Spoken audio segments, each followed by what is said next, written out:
Before our wedding, everyone of the set fell silent, not even breathing. As Yandy stated, "Say it to my face, Erica, say it, you didn't mess with my husband." Erica smirked as she sat there for a single blink before whispering, "You weren't even his first choice, sis." The boom mic dropped, the cameras cut, and the producers froze. According to reports, Mona Scott fled the scene. This isn't a reunion recap.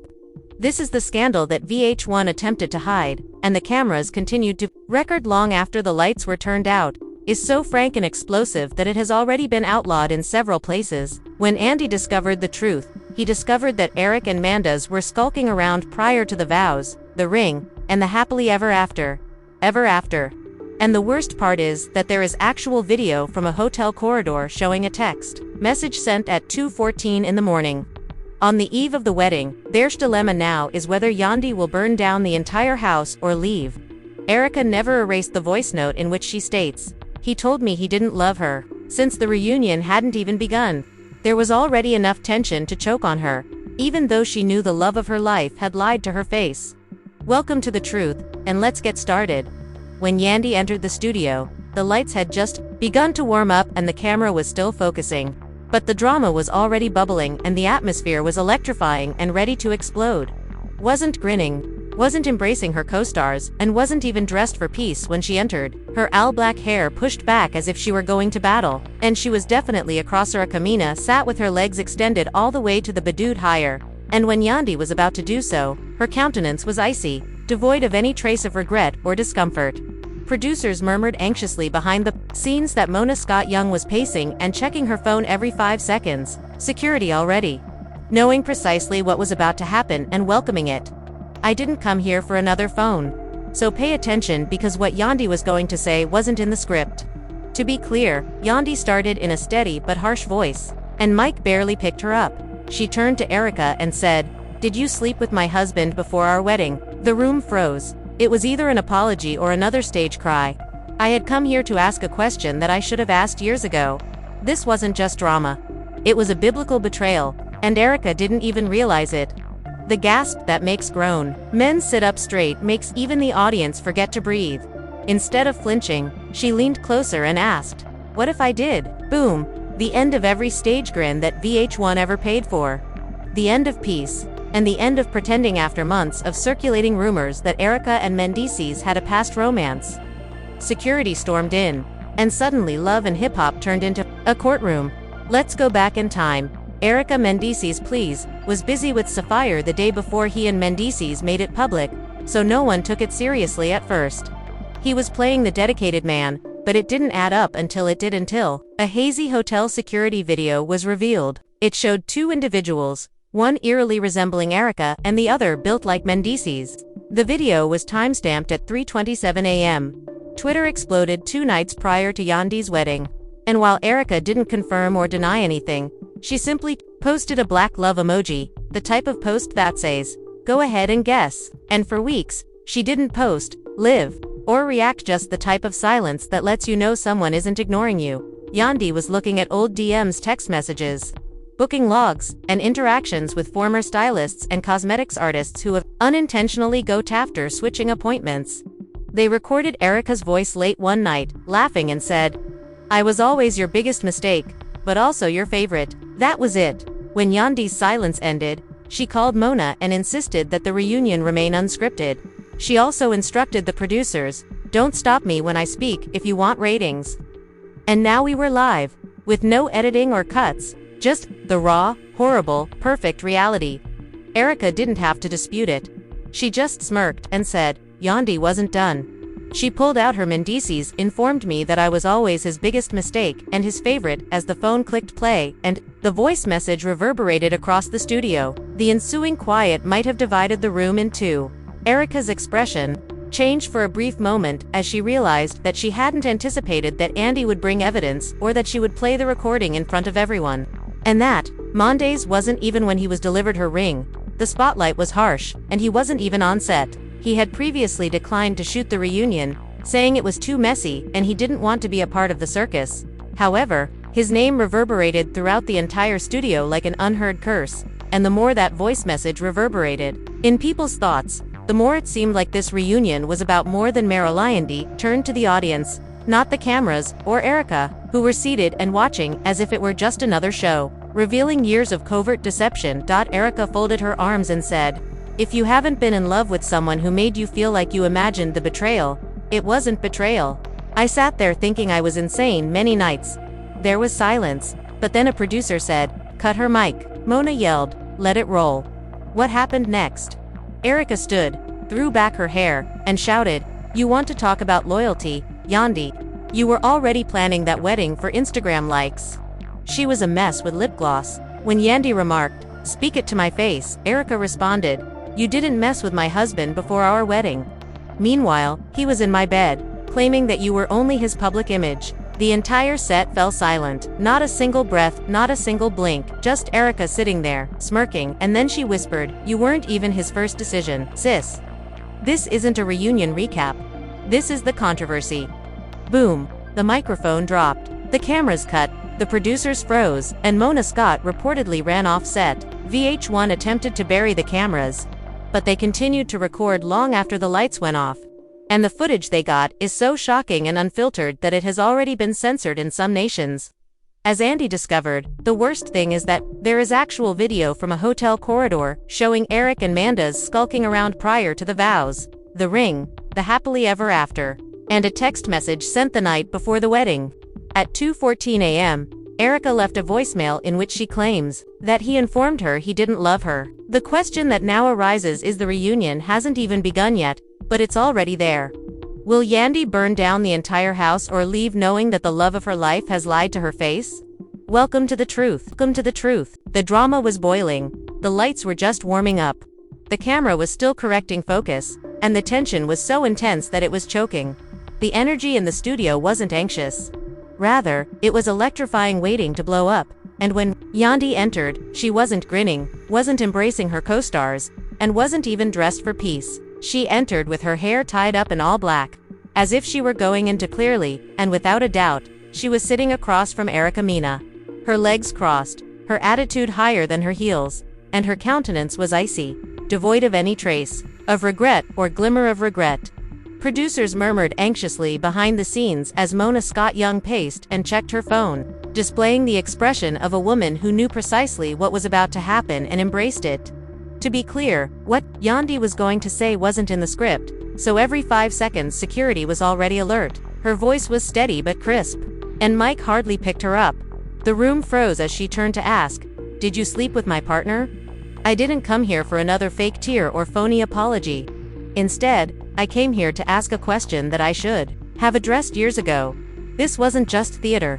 It was a breach of Christian principles, and the kind of gasp our spouse gave before our wedding made grown men sit up straight and caused the audience to forget to breathe.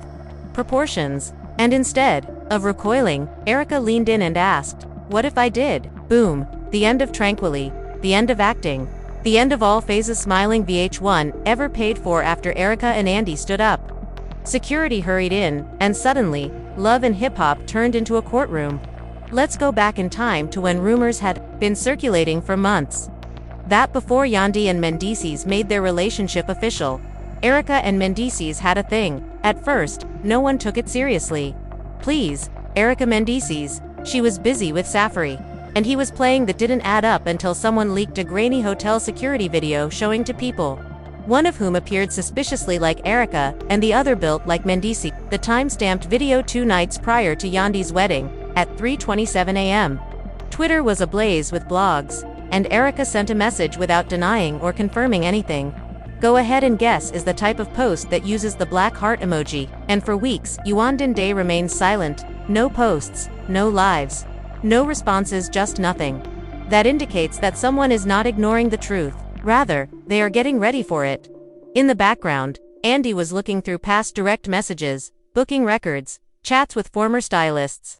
And Mendeecees told me that I was always his worst mistake, because makeup artists unintentionally switched their appointments and then recorded a voice track of Erica giggling late one night, but also his favorite. When Yandy's seclusion ended, she called Mona and insisted that the reunion remain unscripted. She also warned the producers, "Don't stop me if you want ratings." While I spoke. And now that we were alive, with no cuts or edits, just the unvarnished Flawless reality. Erica didn't have to deny it. Her smirk said it all. Mendeecees informed me that I was always his worst mistake and his favorite silence, but she wasn't finished yet. She took out her phone, hit play, and the voice note reverberated around the studio. Could have divided the room in two. But then Erica's countenance altered with a sudden flash of insight. She hadn't anticipated that Yandy would bring evidence. And she hadn't anticipated playing the recording. Inmans wasn't even present in front of everyone. He had declined to film the reunion, claiming it would be too chaotic and that he didn't want to be a part of the circus. However, he was given a ring, and the attention was his name reverberated throughout the entire studio like a curse that no one could unhear. And the more that voice note played in people's heads, the more it felt that the purpose of this reunion was to reveal years of covert lies rather than merely provide answers. Instead, he turned to the audience, not the cameras or Erica, but the people seated and observing, as it was just another episode. And you know how many times I sat up thinking I was insane? She asked whether anyone had ever loved someone who made you feel as though you could foresee the betrayal, and Erica folded her. If you didn't yet own him, it wasn't treachery. There was stillness, and then a producer muttered, "Cut her mic, but let it roll." Mona shouted. Erica stood, threw back her hair, and yelled, "You want to talk about loyalty, Yandy? You were already planning that wedding for." Then there was chaos with lip gloss. Likes on Instagram. While he was in my bed, he said that you were only his public persona and that nobody knew who had leaked the security tape. There was a fuzzy bit, but the entire video was perfect for Kay to see who was in that room. It was Erica and Mendeecees, and the video showed them 2 days prior to Yandy's wedding. There was no acting or skit, just pure, unadulterated intimacy as the internet crashed.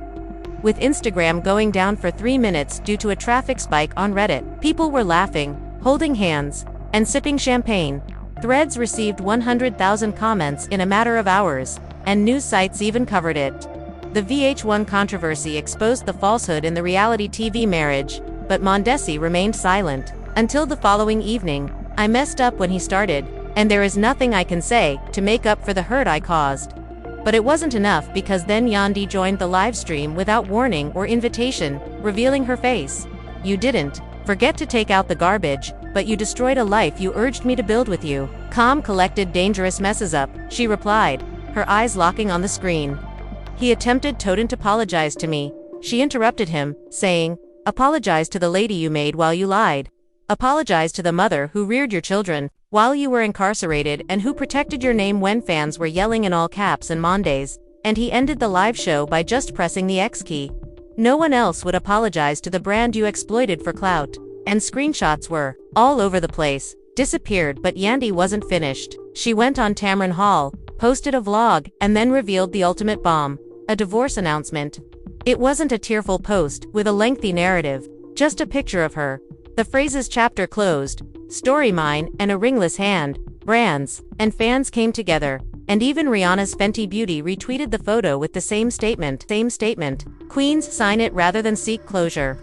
A trailer for her own documentary series, Unfiltered My Truth with Erica Mena, was posted by her. Although she attempted to distort the facts, the final nail was a petition signed by over 800,000 people to have her removed from any future VH1 productions. Despite the harsh criticism and the removal of sponsors, she didn't celebrate .didn, single quotes, t-gloat, or clap back.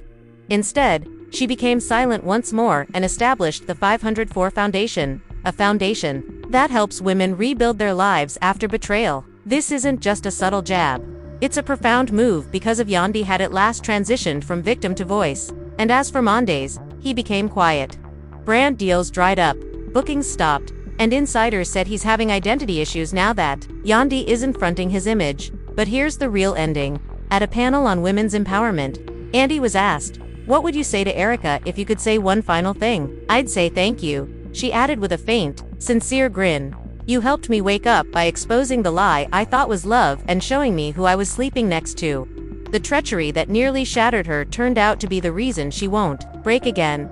So now that the dust has settled, at least for the time being, the only question that truly needs to be answered is the true villain here Mendeecees, the husband, or Erica Mena, the lady who allegedly grinned in Yandy's face while having an affair, who allowed his wife to bear his name, raise his kids, and leave a legacy while concealing an entire other chapter? Or is it the years of loyalty and half-truths that were never revealed?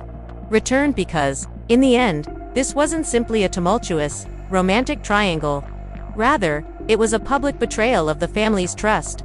And if Yandy hadn't brought that receipt, don't scroll beyond this section. Do you think Eric and Mendeecees hooked up? If you hit play on the voice note, we'd still be calling it a rumor. Let it sink in. Before the wedding, or was it all planned drama for political purposes? Should VH1 permanently ban Erica Mena, or does she still merit a platform? More importantly, will Yandy ever fully recover from whether this is her last curtain call? Please share your thoughts in the comments section below. We're reading everything, so if you want to know every secret, leaked receipt, and voicemail they didn't just watch, hit the subscribe button, and keep your eyes peeled up because, if this was surprising, wait till you see what we're revealing next. This scandal was just the beginning. Appetizer, the actual mayhem is still cooking, and we're serving it hot, baby.